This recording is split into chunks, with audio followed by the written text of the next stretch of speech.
ನಾವು ಈ ಲೋಕದಲ್ಲಿ ಜೀವನ ಮಾಡುವಾಗ ಕಾಲವನ್ನು ಯಾವ ರೀತಿ ಕಳಕೊಳ್ಳುತ್ತಿದ್ದೇವೆ, ಅದನ್ನು ಬೆಲೆಯುಳ್ಳದೆಂಬುದಾಗಿ ಉಪಯೋಗಿಸಿಕೊಳ್ಳುತ್ತಿದ್ದೇವೋ? ಪ್ರತಿದಿನ ದೇವರು ನಮ್ಮಲ್ಲಿ ಏನು ಎದುರು ನೋಡ್ತಿದ್ದಾರೆ ಅದನ್ನು ನಾವು ಮಾಡ್ತಿದ್ದೇವೋ? ಪ್ರತಿದಿನ ನಮ್ಮ ವಿಷಯದಲ್ಲಿ ದೇವರು ಸಂತೋಷ ಪಡ್ತಿದ್ದಾರೋ? ಯಾರು ಜ್ಞಾನವಂತರು? ಕಾಲವನ್ನು ಸುಮ್ಮನೆ ಕಳಕೊಳ್ಳದೆ ಅದನ್ನು ಉಪಯೋಗಿಸಿಕೊಳ್ಳುವರು ಜ್ಞಾನವಂತರು. ಕಾಲವನ್ನು ಸುಮ್ಮನೆ ಕಳಕೊಳ್ಳುವವರು ಜ್ಞಾನ ಇಲ್ಲದವರು ಎಂಬುದಾಗಿ ದೇವರ ವಾಕ್ಯ ಬೋಧಿಸ್ತದೆ. ಹಾಗಾದರೆ ನಮಗೆ ಕೊಡಲ್ಪಟ್ಟಂಥ ಆಯಸ್ಸಿನಲ್ಲಿ, ಅವಧಿಯಲ್ಲಿ, ಸಮಯದಲ್ಲಿ ಆ ಸಮಯವನ್ನು ಉಪಯೋಗಿಸಿಕೊಂಡು ದೇವರ ಚಿತ್ತಂತೆ ನಾವು ಮಾರ್ಪಟ್ಟು ದೇವರು ನಮಗೆ ನೇಮಿಸಿದ ಕೆಲಸವನ್ನು ಭೂಲೋಕದಲ್ಲಿ ಮಾಡಿ ಕರ್ತನ ಘನಪಡಿಸಿ ದೇವರ ಚಿತ್ತಂತೆ ಈ ಲೋಕದಲ್ಲಿ ಜೀವಿಸಿ ಪ್ರತಿದಿನವನ್ನು ಉಪಯೋಗಿಸಿಕೊಂಡು ಕರ್ತನ ಚಿತ್ತವನ್ನು ನಮ್ಮ ಜೀವಿತದಲ್ಲಿ ನೆರವೇರಿಸಬೇಕೆಂಬುದಾಗಿ ದೇವರು ನಮ್ಮಲ್ಲಿ ಎದುರು ನೋಡ್ತಿದ್ದಾರೆ.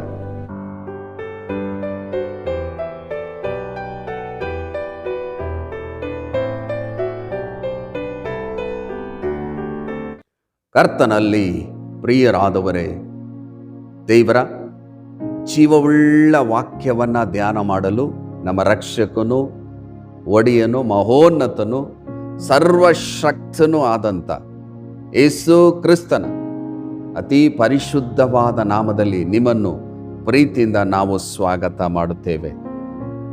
ಈ ಜೀವಳ ವಾಕ್ಯ ನಿಮ್ಮ ಜೀವಿತವನ್ನು ಕರ್ತನ ಕಡೆಗೆ ನಡೆಸ್ತಿದೆ ಎಂಬುದಾಗಿ ನಾನು ಕರ್ತನಲ್ಲಿ ದೃಢವಾಗಿ ನಂಬಿದ್ದೇನೆ. ನಿಮ್ಮೆಲ್ಲರಿಗೋಸ್ಕರ ನಾನು ಪ್ರಾರ್ಥನೆ ಮಾಡುವವನಾಗಿದ್ದೇನೆ. ಕರ್ತನಲ್ಲಿ ಪ್ರಿಯರಾದವರೇ, ಇಂದು ಧ್ಯಾನ ಮಾಡುವಂಥ ವಿಷಯ, ಕಾಲವನ್ನು ಸುಮ್ಮನೆ ಕಳಕೊಳ್ಳಬೇಡಿರಿ. ಈ ಲೋಕದಲ್ಲಿ ಜೀವನ ಮಾಡುವಾಗ ಪ್ರತಿಯೊಬ್ಬ ಮನುಷ್ಯನು ಕಾಲವನ್ನು ಸುಮ್ಮನೆ ಕಳಕೊಳ್ಳಬಾರದೆಂಬುದಾಗಿ ದೇವರ ವಾಕ್ಯ ನಮಗೆ ಬೋಧಿಸ್ತದೆ. ನೋಡ್ರಿ ಪ್ರಿಯರೇ, ಎಫೆಸದವರಿಗೆ ಬರೆದ ಪತ್ರಿಕೆ 5ನೇ ಅಧ್ಯಾಯ 15ರಿಂದ 16 ವಚನದಲ್ಲಿ, ಆದ ಕಾರಣ ನೀವು ನಡಕೊಳ್ಳುವ ರೀತಿಯನ್ನು ಕುರಿತು ಚೆನ್ನಾಗಿ ನೋಡಿಕೊಳ್ಳಿರಿ, ಜ್ಞಾನವಿಲ್ಲದವರಾಗಿರದೆ ಜ್ಞಾನವಂತರಾಗಿರ್ರಿ. ಈ ದಿನಗಳು ಕೆಟ್ಟವುಗಳಾಗಿವೆ, ಆದ್ದರಿಂದ ಕಾಲವನ್ನು ಸುಮ್ಮನೆ ಕಳಕೊಳ್ಳದೆ ಅದನ್ನು ಬೆಲೆಯುಳ್ಳದೆಂದು ಉಪಯೋಗಿಸಿಕೊಳ್ಳಿರಿ ಎಂಬುದಾಗಿ ದೇವರ ವಾಕ್ಯದಲ್ಲಿ ನಾವು ನೋಡುತ್ತೇವೆ. ಈ ಲೋಕದಲ್ಲಿ ಅನೇಕ ಜನರು ನೋಡುವಾಗ ವ್ಯರ್ಥವಾದ ಕಾರ್ಯಗಳಿಗಾಗಿ ಕಾಲವನ್ನು ಸುಮ್ಮನೆ ಕಳಕೊಳ್ಳುತ್ತಾರೆ.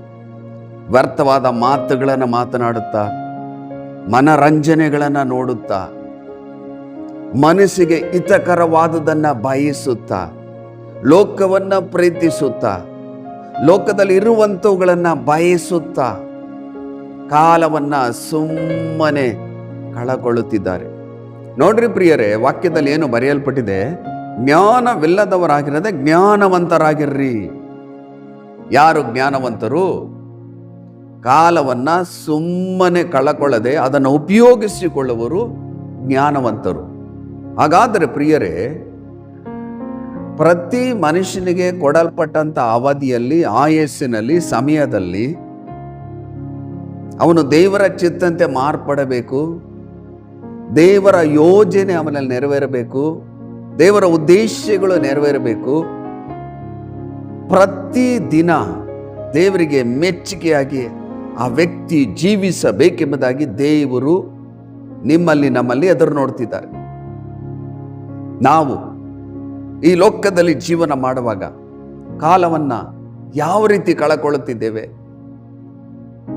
ಅದನ್ನು ಬೆಲೆಯುಳ್ಳದೆಂಬುದಾಗಿ ಉಪಯೋಗಿಸಿಕೊಳ್ಳುತ್ತಿದ್ದೇವೋ? ಪ್ರತಿದಿನ ದೇವರು ನಮ್ಮಲ್ಲಿ ಏನು ಎದುರು ನೋಡ್ತಿದ್ದಾರೆ ಅದನ್ನು ನಾವು ಮಾಡ್ತಿದ್ದೇವೋ? ಪ್ರತಿದಿನ ನಮ್ಮ ವಿಷಯದಲ್ಲಿ ದೇವರು ಸಂತೋಷ ಪಡ್ತಿದ್ದಾರೋ? ನೋಡ್ರಿ, ಈ ವಾಕ್ಯವನ್ನ ಕೇಳಿಸಿಕೊಳ್ಳುತ್ತಿರುವಂತ ಪ್ರೀತಿಯುಳ್ಳ ದೇವ ಜನರೇ, ನನ್ನ ಸಹೋದರ, ನನ್ನ ಸಹೋದರಿ, ಅನೇಕ ಜನರಿಗೆ 20 ವರ್ಷ ಆಗಿರ್ಬೋದು, 30 ವರ್ಷ ಆಗಿರ್ಬೋದು, 50 ವರ್ಷ ಆಗಿರ್ಬೋದು, 70 ವರ್ಷ ಆಗಿರ್ಬೋದು. ನೀವು ಕಾಲವನ್ನು ಯಾವ ರೀತಿ ಕಳಕೊಂಡಿದ್ದೀರಾ? ನೀವು ಸಮಯವನ್ನು ವ್ಯರ್ಥವಾಗಿ ಕಳೆದಿದ್ದೀರೋ? ಅದನ್ನು ಬೆಲೆಯುಳ್ಳದೆಂಬುದಾಗಿ ಉಪಯೋಗಿಸಿಕೊಂಡಿದ್ದೀರೋ? ಯಾವ ಸಮಯದಲ್ಲಿ ಏನನ್ನ ಮಾಡಬೇಕು ಅದನ್ನು ಮಾಡಬೇಕು. ಕಾಲವನ್ನು ಸುಮ್ಮನೆ ಕಳಕೊಳ್ಳುವವನು ಜ್ಞಾನವಿಲ್ಲದವನು. ನಾವು ದೇವರ ಮಕ್ಕಳು ಜ್ಞಾನವಂತರಾಗಿರಬೇಕು. ಅಭಿಷೇಕ ಹೊಂದಿಕೊಳ್ಳುವ ಸಮಯದಲ್ಲಿ ಅಭಿಷೇಕವನ್ನು ಹೊಂದಿಕೊಳ್ಳಬೇಕು. ದೇವರ ಚಿತ್ತಂತೆ ಮಾರ್ಪಡುವ ಸಮಯದಲ್ಲಿ ಮಾರ್ಪಾಡು ಹೊಂದಬೇಕು. ನೂತನ ಸ್ವಭಾವನ ಧರಿಸಿಕೊಳ್ಳಬೇಕು. ದೇವರ ಯೋಜನೆ, ದೇವರ ಚಿತ್ತ, ದೇವರ ಉದ್ದೇಶ ನಮ್ಮಲ್ಲಿ ನೆರವೇರಲು ನಮ್ಮನ್ನು ಸಮರ್ಪಣೆ ಮಾಡಿ ಪ್ರಾರ್ಥಿಸಬೇಕು. ದೇವರನ್ನು ಆರಾಧಿಸಬೇಕು. ದೇವರ ವಾಕ್ಯದಂತೆ ನಾವು ಜೀವಿಸಬೇಕು. ಕಾಲವನ್ನು ಸುಮ್ಮನೆ ಕಳ್ಳಕೊಳ್ಳಬಾರದೆಂಬುದಾಗಿ ಈ ವಾಕ್ಯ ನಮಗೆ ಬೋಧಿಸ್ತದೆ. ನೋಡ್ರಿ ಪ್ರಿಯರೇ, ವಾಕ್ಯದಲ್ಲಿ ಏನು ಬರೆಯಲ್ಪಟ್ಟಿದೆ? ಕೀರ್ತನೆಗಳ ಪುಸ್ತಕ 90ನೇ ಅಧ್ಯಾಯ 10ನೇ ವಚನದಲ್ಲಿ, ನಮ್ಮ ಆಯಸ್ಕಾಲವು 70 ವರ್ಷ, ಬಲ ಹೆಚ್ಚಿದರೆ 80. ಕಷ್ಟ ಸಂಕಟಗಳೇ ಅದರ ಆಡಂಬರ, ಅದು ಬೇಗನೆ ಗತಿಸಿ ಹೋಗುತ್ತದೆ, ನಾವು ಹಾರಿ ಹೋಗುತ್ತೇವೆ ಎಂಬುದಾಗಿ ವಾಕ್ಯದಲ್ಲಿ ನೋಡುತ್ತೇವೆ. ಮನುಷ್ಯನ ಆಯಸ್ಸು 70 ವರ್ಷ, ಬಲ ಹೆಚ್ಚಿದರೆ ಮುಂದೆ ಹೋಗ್ಬೋದು. ಹಾಗಾದರೆ ನಮಗೆ ಕೊಡಲ್ಪಟ್ಟಂಥ ಆಯಸ್ಸಿನಲ್ಲಿ, ಅವಧಿಯಲ್ಲಿ, ಸಮಯದಲ್ಲಿ ಆ ಸಮಯವನ್ನು ಉಪಯೋಗಿಸಿಕೊಂಡು ದೇವರ ಚಿತ್ತಂತೆ ನಾವು ಮಾರ್ಪಟ್ಟು ದೇವರು ನಮಗೆ ನೇಮಿಸಿದ ಕೆಲಸವನ್ನ ಭೂಲೋಕದಲ್ಲಿ ಮಾಡಿ ಕರ್ತನ ಘನಪಡಿಸಿ ದೇವರ ಚಿತ್ತಂತೆ ಈ ಲೋಕದಲ್ಲಿ ಜೀವಿಸಿ ಪ್ರತಿದಿನವನ್ನು ಉಪಯೋಗಿಸಿಕೊಂಡು ಕರ್ತನ ಚಿತ್ತವನ್ನು ನಮ್ಮ ಜೀವಿತದಲ್ಲಿ ನೆರವೇರಿಸಬೇಕೆಂಬುದಾಗಿ ದೇವರು ನಮ್ಮಲ್ಲಿ ಎದುರು ನೋಡ್ತಿದ್ದಾರೆ. ಇದು ಯಾವಾಗ ಮಾಡಬೇಕು? ಕೊಡಲ್ಪಟ್ಟಂತ ಆಯಸ್ಸಿನಲ್ಲಿ. ನಿಮ್ಮನ್ನು ನೀವು ಪರೀಕ್ಷಿಸಿಕೊಳ್ಳ್ರಿ. ನಿಮಗೆಷ್ಟು ವರ್ಷವಾಗಿದೆ? ಇನ್ನು ಎಷ್ಟು ವರ್ಷ ಈ ಲೋಕದಲ್ಲಿ ಬದುಕಬಹುದು? ಪ್ರತಿ ಮನುಷ್ಯನು ಒಂದು ದಿನ ಸಾಯಲೇಬೇಕು.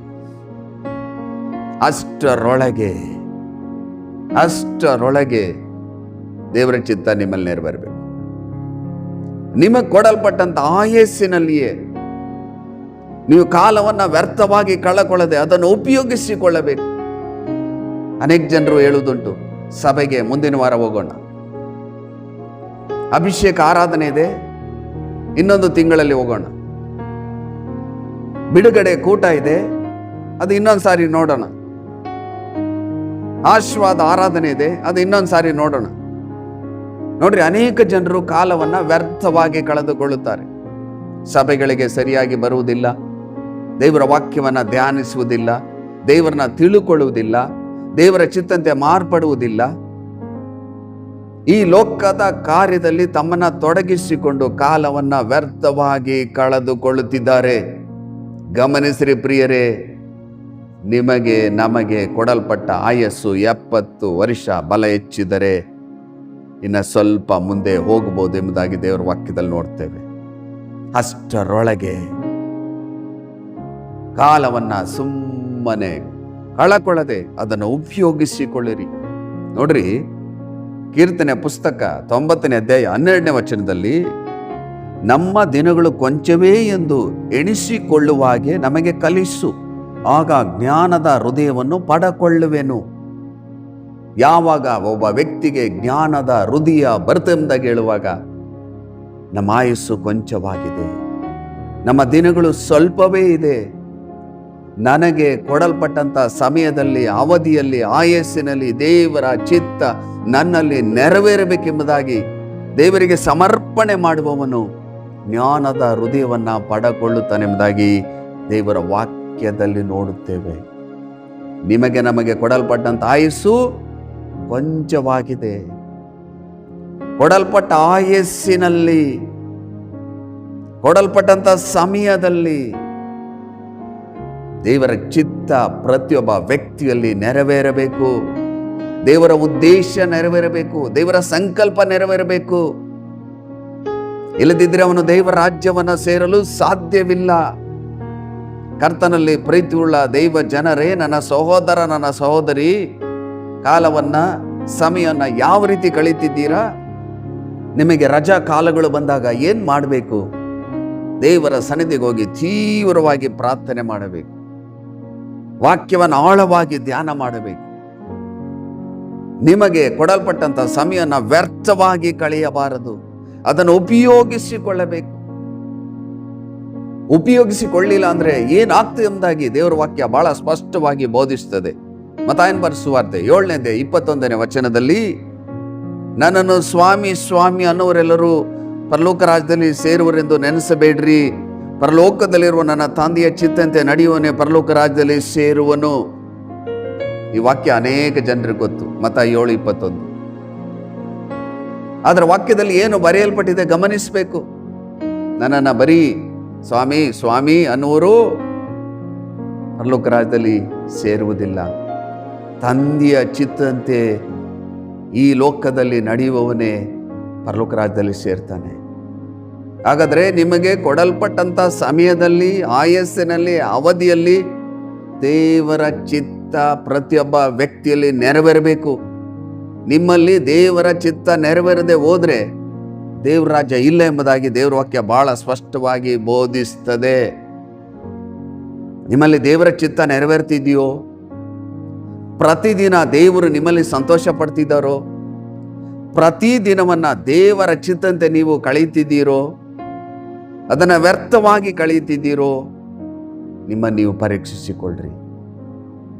ಕರ್ತನಲ್ಲಿ ಪ್ರೀತಿಯುಳ್ಳ ದೈವ ಜನರೇ, ನನ್ನ ಸಹೋದರ, ನನ್ನ ಸಹೋದರಿ, ಪ್ರೀತಿಯುಳ್ಳ ದೇವರ ಸೇವಕರೇ, ಸಮಯನ ಯಾವ ರೀತಿ ನಾವು ಕಳೀತಿದ್ದೆ ಎಂಬುದಾಗಿ ಪ್ರತಿಯೊಬ್ಬರೂ ಪರೀಕ್ಷಿಸಿಕೊಳ್ಳಬೇಕು.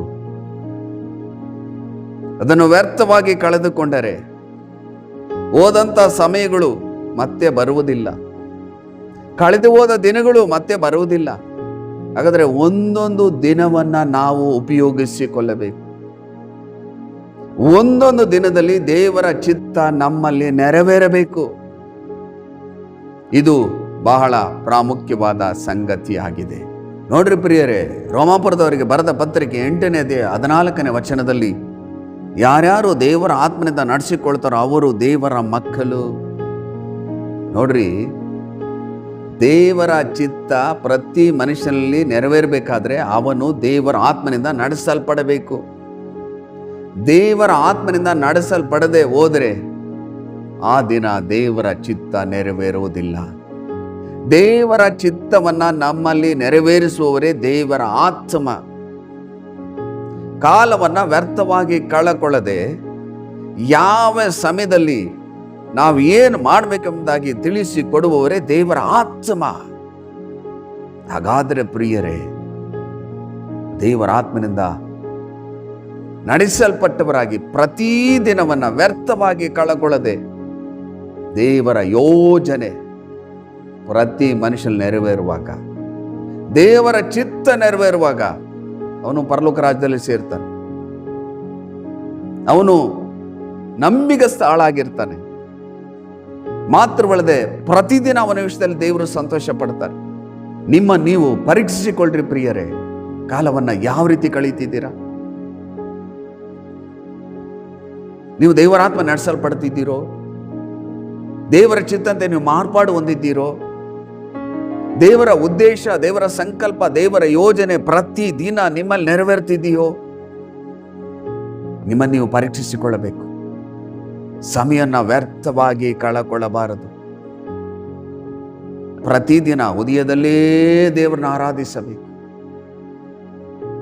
ನಾವು ಕರ್ತನಾದ ಯೇಸುವನ್ನ ಹಿಂಬಾಲಿಸಬೇಕು. ಸತ್ಯವೇದವನ್ನು ಆಳವಾಗಿ ಧ್ಯಾನಿಸಿ ಅದರಂತೆ ನಡೆಯಬೇಕು. ಅನೇಕ ಜನರು ಹೇಳುವುದುಂಟು, ನಾನು ವಾಕ್ಯವನ್ನು ನಾಳೆ ಓದ್ತೇನೆ, ನಾಳೆ ಬಂದು ಪ್ರಾರ್ಥನೆ ಮಾಡ್ತೇನೆ. ನೋಡ್ರಿ, ಸಮಯನ ವ್ಯರ್ಥವಾಗಿ ಕಳಕೊಳ್ಳಬೇಡ್ರಿ. ಯಾವ ಸಮಯದಲ್ಲಿ ಏನನ್ನ ಮಾಡಬೇಕು ಅದನ್ನು ಮಾಡಬೇಕೆಂಬುದಾಗಿ ದೇವರು ನಿಮ್ಮಲ್ಲಿ ನಮ್ಮಲ್ಲಿ ಅದನ್ನು ನೋಡ್ತಿದ್ದಾರೆ. ನೋಡ್ರಿ, ರೋಮಾಪುರದವರಿಗೆ ಬರೆದ ಪತ್ರಿಕೆ 8ನೇ 9ನೇ ವಚನದಲ್ಲಿ, ಯಾವನಿಗಾದರೂ ಕ್ರಿಸ್ತನ ಆತ್ಮನು ಇಲ್ಲದಿದ್ದರೆ ಅವನು ಕ್ರಿಸ್ತನವನಲ್ಲ. ನೋಡ್ರಿ, ಕ್ರಿಸ್ತನ ಆತ್ಮ ನಮ್ಮಲ್ಲಿ ಇರುವಾಗ ಏನ್ ನಡೀತದೆ? ಕ್ರಿಸ್ತನ ಆತ್ಮನೇ ದೇವರ ಆತ್ಮ. ಈ ದೇವರ ಆತ್ಮ ನಮ್ಮಲ್ಲಿರುವಾಗ ದೇವರ ಸ್ವಭಾವ, ದೇವರ ಗುಣಗಳನ್ನು ನಾವು ಹೊಂದಿಕೊಳ್ತೇವೆ. ಮಾತ್ರವಲ್ಲದೆ ನೂತನ ಸೃಷ್ಟಿಯಾಗಿ ಮಾರ್ಪಡ್ತೇವೆ. ಪ್ರತಿದಿನ ದೇವರ ಚಿತ್ತ ನಮ್ಮಲ್ಲಿ ನೆರವೇರ್ತದೆ. ಪ್ರತಿದಿನ ದೇವರ ಚಿತ್ತ ನಮ್ಮಲ್ಲಿ ನೆರವೇರಿಸುವವರೇ ದೇವರ ಆತ್ಮ. ಹಾಗಾದ್ರೆ ಈ ವಾಕ್ಯದ ಮೂಲಕವಾಗಿ ದೇವರು ನಮ್ಮೊಟ್ಟಿಗೆ ಮಾತನಾಡ್ತಿದ್ದಾರೆ. ಕಾಲವನ್ನ ಸುಮ್ಮನೆ ಕಳಕೊಳ್ಳಬೇಡಿರಿ. ಈ ಲೋಕದಲ್ಲಿ ನಮಗೆ ನಿಮಗೆ ಕೊಡಲ್ಪಟ್ಟಂಥ ಆಯಸ್ಸಿನಲ್ಲಿ, ಅವಧಿಯಲ್ಲಿ, ಸಮಯದಲ್ಲಿ ನಿಮ್ಮನ್ನು ದೇವರಿಗೆ ಸಮರ್ಪಣೆ ಮಾಡಿ, ದೇವರೇ, ಇಷ್ಟು ದಿನಗಳ ಕಾಲ ನಾನು ಕಾಲವನ್ನು ವ್ಯರ್ಥವಾಗಿ ಕಳೆದಿದ್ದೇನೆ. ಲೋಕದ ಕಾರ್ಯದಲ್ಲಿ ನಾನು ಕಾಲವನ್ನು ಸುಮ್ಮನೆ ಕಳಕೊಂಡಿದ್ದೇನೆ. ನನ್ನ ಮನ್ನಿಸಿರಿ. ಇನ್ನು ಮುಂದೆ ಕಾಲವನ್ನು ನಾನು ವ್ಯರ್ಥವಾಗಿ ಕಳಕೊಳ್ಳುವುದಿಲ್ಲ. ನಿನ್ನ ಚಿತ್ತ ನನ್ನಲ್ಲಿ ನೆರವೇರಬೇಕು. ನಿನ್ನ ಉದ್ದೇಶ ನನ್ನಲ್ಲಿ ನೆರವೇರಬೇಕು. ನಿನ್ನ ಸಂಕಲ್ಪ ನನ್ನಲ್ಲಿ ನೆರವೇರಬೇಕು. ನಿನ್ನ ಚಿತ್ತಂತೆ ನಾನು ಮಾರ್ಪಾಡು ಹೊಂದಬೇಕು. ನಿನ್ನ ಸ್ವಭಾವ, ನಿನ್ನ ಗುಣವನ್ನು ನಾನು ಹೊಂದಿಕೊಂಡವನಾಗಿ ಪ್ರತಿದಿನ ನಾನು ಸಮಯವನ್ನು ಉಪಯೋಗಿಸಿಕೊಳ್ಳಬೇಕು. ಪ್ರತಿದಿನ ನಿನ್ನ ಚಿತ್ತವನ್ನು ಮಾಡಿ ನಿನ್ನ ಘನಪಡಿಸಬೇಕು ಎಂಬುದಾಗಿ ನೀವು ದೇವರ ಮುಂದೆ ಒಡಂಬಡಿಕೆ ಮಾಡಿ ನೀವು ಪ್ರಾರ್ಥನೆ ಮಾಡುವಾಗ ನಿಮ್ಮ ಜೀವಿತಗಳಲ್ಲಿ ಒಂದು ದಿನ ಕೂಡ ವ್ಯರ್ಥವಾಗಿ ನೀವು ಕಳಕೊಳ್ಳದಾಗೆ ದೇವರು ನಿಮಗೆ ಸಹಾಯ ಮಾಡ್ತಾರೆ. ಕರ್ತನಲ್ಲಿ ಪ್ರೀತಿಯುಳ್ಳ ದೈವ ಜನರೇ, ನನ್ನ ಸಹೋದರ, ನನ್ನ ಸಹೋದರಿ, ನಿಮ್ಮನ್ನು ಪ್ರೀತಿಯಿಂದ ನಾನು ಕೇಳಿಕೊಳ್ಳುತ್ತೇನೆ. ಕಾಲವನ್ನು ಸುಮ್ಮನೆ ಕಳಕೊಳ್ಳಬೇಡ್ರಿ. ಹೋದಂಥ ಸಮಯಗಳು ಮತ್ತೆ ಬರುವುದಿಲ್ಲ. ಕಳೆದಂಥ ದಿನಗಳು ಮತ್ತೆ ನಮಗೆ ಸಿಕ್ಕುವುದಿಲ್ಲ. ನಮಗೆ ನಿಮಗೆ ಕೊಡಲ್ಪಟ್ಟಂಥ ಅವಧಿಯಲ್ಲಿ, ಆಯಸ್ಸಿನಲ್ಲಿ, ಸಮಯದಲ್ಲಿ ದೇವರ ಚಿತ್ತ ನಮ್ಮಲ್ಲಿ ನೆರವೇರಬೇಕು. ದೇವರು ನಮಗೇನನ್ನ ಹೇಳ್ತಿದ್ದಾರೆ ಎಂಬುದಾಗಿ ನಾವು ಗ್ರಹಿಸಬೇಕು. ದೇವರಾತ್ಮ ನಡೆಸಲ್ಪಡಬೇಕು. ದೇವರಾತ್ಮ ನಡೆಸಲ್ಪಟ್ಟಾಗ ದೇವರಾತ್ಮನು ಪ್ರತಿದಿನವೂ ಕಾಲವನ್ನು ವ್ಯರ್ಥವಾಗಿ ಕಳಕೊಳ್ಳದಾಗೆ ನಮ್ಮನ್ನು ಸರಿಯಾದ ಮಾರ್ಗದಲ್ಲಿ ನಡೆಸುವವರೇ ದೇವರ ಆತ್ಮ. ಬನ್ನಿ ಪ್ರಿಯರೇ, ಸಮರ್ಪಣೆ ಮಾಡಿ ಪ್ರಾರ್ಥನೆ ಮಾಡೋಣ ಪ್ರಿಯರೇ.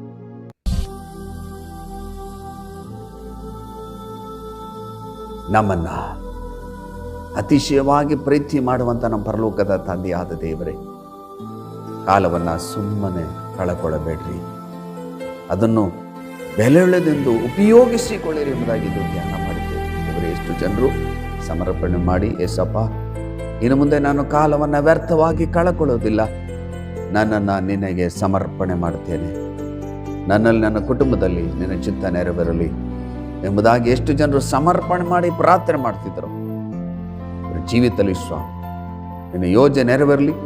ಅವರನ್ನ ನಿನ್ನ ಆತ್ಮನಿಂದ ತುಂಬಿಸಿ, ನಿನ್ನ ಆತ್ಮನ ನಡೆಸಲ್ಪಟ್ಟವರಾಗಿ ಪ್ರತಿದಿನ ನಿನ್ನ ಚಿತ್ತಂತೆ ನಡೆಯಲು, ಇನ್ನು ಮುಂದೆ ಅವರ ಜೀವಿತದಲ್ಲಿ ಕಾಲವನ್ನು ವ್ಯರ್ಥವಾಗಿ ಕಳಕೊಳ್ಳದೆ ಅದನ್ನು ಉಪಯೋಗಿಸಿಕೊಳ್ಳಲು ನಿನ್ನ ಆತ್ಮನ ಮೂಲಕ ಸಹಾಯ ಮಾಡಿ ಈ ಜೀವಳ ವಾಕ್ಯ ಅವರ ಜೀವಿತದಲ್ಲಿ 100ರಷ್ಟು ಕಾರ್ಯ ಮಾಡಿ. ಈಗಲೇ ಮಾಡಿದ್ದಕ್ಕಾಗಿಸ್ತು ಯೇಸು ನಾಮದಲ್ಲಿ ಬೇಡಿ ಹೊಂದಿದ್ದೇವೆ ನಮ್ಮ ಜೀವಳ ತಂದೆ. ಆಮೇನ್, ಆಮೇನ್. ಕರ್ತನಲ್ಲಿ ಪ್ರಿಯರಾದವರೇ, ದೇವರ ಜೀವುಳ್ಳ ವಾಕ್ಯವನ್ನ ಕೇಳಿಸಿಕೊಂಡಿದ್ರಿ. ಮರಿಬೇಡ್ರಿ, ಕಾಲವನ್ನು ಸುಮ್ಮನೆ ಕಳಕೊಳ್ಳಬೇಡ್ರಿ. ಕೊಡಲ್ಪಟ್ಟಂಥ ಅವಧಿಯಲ್ಲಿ, ಆಯಸ್ಸಿನಲ್ಲಿ, ಸಮಯದಲ್ಲಿ ದೇವರ ಚಿತ್ತಂತೆ ಮಾರ್ಪಟ್ಟು ಪ್ರತಿಯೊಂದು ಸಮಯನ ಉಪಯೋಗಿಸಿಕೊಂಡು ದೇವರನ್ನ ಘನಪಡಿಸಿ. ದೇವರ ಯೋಜನೆ ನಿಮ್ಮಲ್ಲಿ ನೆರವೇರಲಿ. ಪವಿತ್ರ ಆತ್ಮ ತುಂಬಿಸಲ್ಪಟ್ಟವರಾಗಿ ಈ ಲೋಕದಲ್ಲಿ ಜೀವಿಸಿರಿ. ಇನ್ನೊಂದು ಅಮೂಲ್ಯವಾದ ವಾಕ್ಯದೊಟ್ಟಿಗೆ ನಿಮ್ಮನ್ನು ಸಂಧಿಸುವವರೆಗೂ ದೇವರ ಕೃಪೆ, ದೇವರ ಶಾಂತಿ, ದೇವರ ಸಮಾಧಾನ, ಪರಿಶುದ್ಧಾತ್ಮನ ಆಳ್ವಿಕೆ, ಪರಿಶುದ್ಧಾತ್ಮನ ಒಡೆತನ ನಿಮ್ಮೊಟ್ಟಿಗಿರಲಿ. ದೇವರು ತನ್ನ ಚಿತ್ತಂತೆ ನಿಮ್ಮ ನೇರಳವಾಗಿ ಆಶೀರ್ವದಿಸಲಿ. God bless you.